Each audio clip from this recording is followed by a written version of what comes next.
If you are going overseas, you go for a vaccination and you go for cholera. Very painful. Cholera is very painful. I don't know whether any of you have experienced it.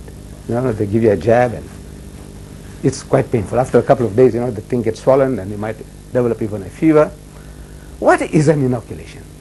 They love to hurt you. They cost you about three rands or something, or I don't know. And they charge you money. Previously, they used to do it for nothing. Now they charge you 3 rands and they give you an injection and give you a sore arm. Why? They want to introduce into your system an agent of a disease, cholera, that your body, in a little amount, minute amount, so that your body might get geared up into giving battle to that bacteria, that agent. And once it has overcome, because this is a minute quantity, your body has developed those fighting mechanisms inside that when actually the cholera germs invade your body, the body is already geared to do boxing to those germs and conquer it. That's the secret of an inoculation, the purpose behind an inoculation. Now I'm giving an inoculation. It's also painful. But this is now to immunize you against the Christian missionary. So we're dealing with the harshest, the strongest of topics.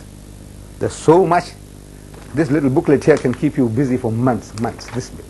This is an index of how you're going to use this with the Bible. But now, the first item, between father and daughters. Imran, read it. Read it loud, let everybody hear. A. That night both the daughters of Lot, gave him, their father Lot, wine to drink, and the older daughter had intercourse with him. The next day, the older daughter said to her sister, I slept with him last night. Now let's get him drunk again tonight, and you sleep with him. Then each of us will have a child by our father. So that night, they got him drunk, and the younger daughter had intercourse with him. In this way, both of Lot's daughters became pregnant by their father. Now this is what you're reading is the Holy Bible. This is the Holy Bible of the Jews and the Christians. I'm asking what's holy about that?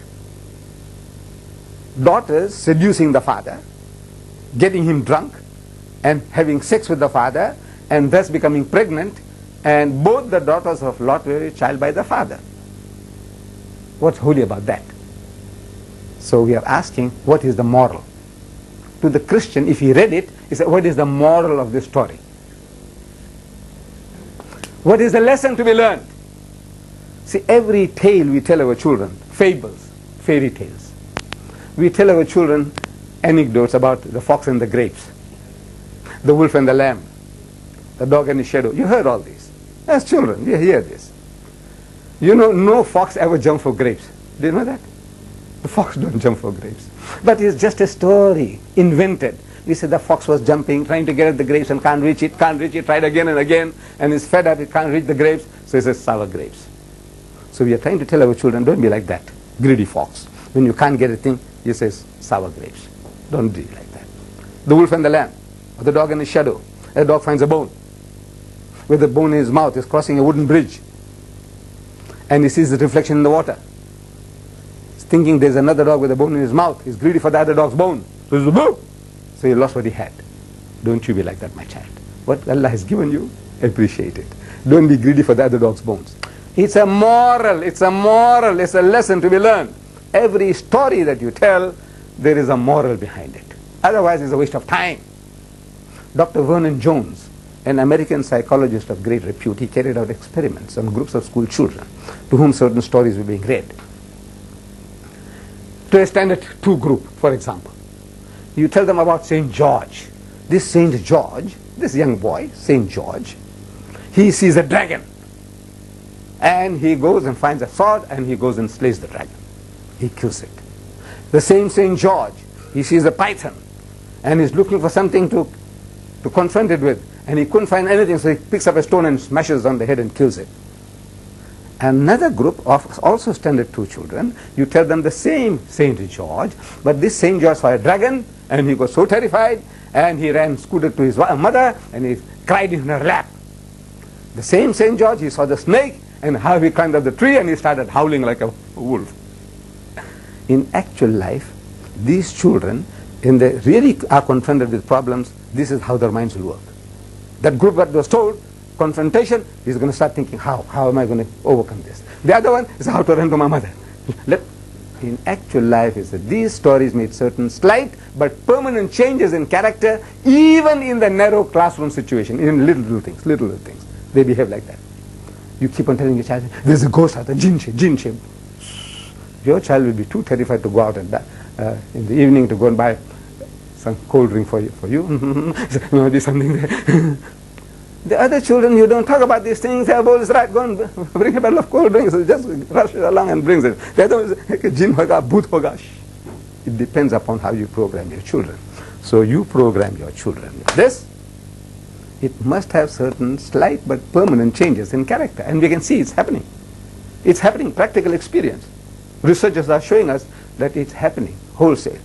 So now, this, we have given you a Bible. You open up the first book of the Bible, Genesis, first book of the Bible, Genesis. But I don't want you to start fumbling for, try and find pages 14 and 15. Pages 14 and 15, just at the very beginning. Pages 14 and 15, at the very beginning.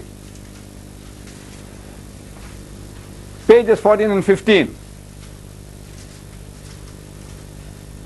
Can't be very far. Pages 14 and 15. 14 and 15. Found them? Everybody? 14, 15.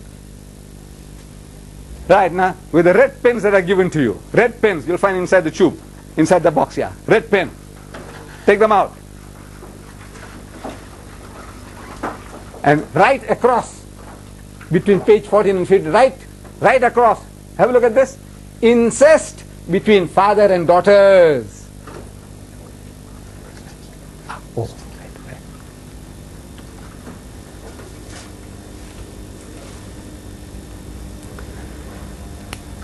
right. Incest between father and daughters.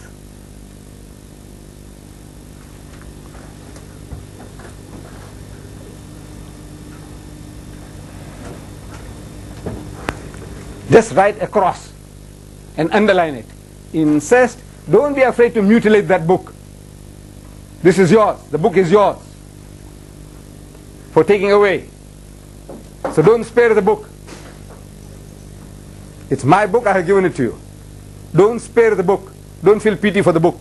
Right across. Incest between father and daughters.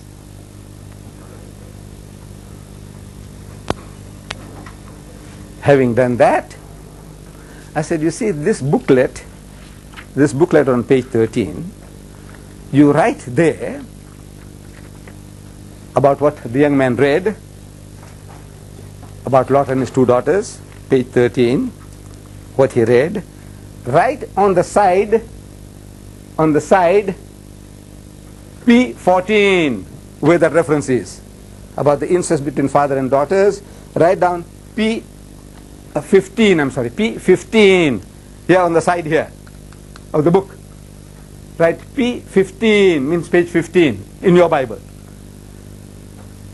Because everybody has got the same Bible, you can afford to put down these numbers. That you don't have to start fumbling. Where's Genesis chapter 19, verse 30? You just say P15, write it here, here on the side. That's right, just P15, that's right. Here. Right in your book. That's right. P15. Now this booklet is an invaluable aid, support in your battle. And after you glance through it, you read it, you are likely to put it with your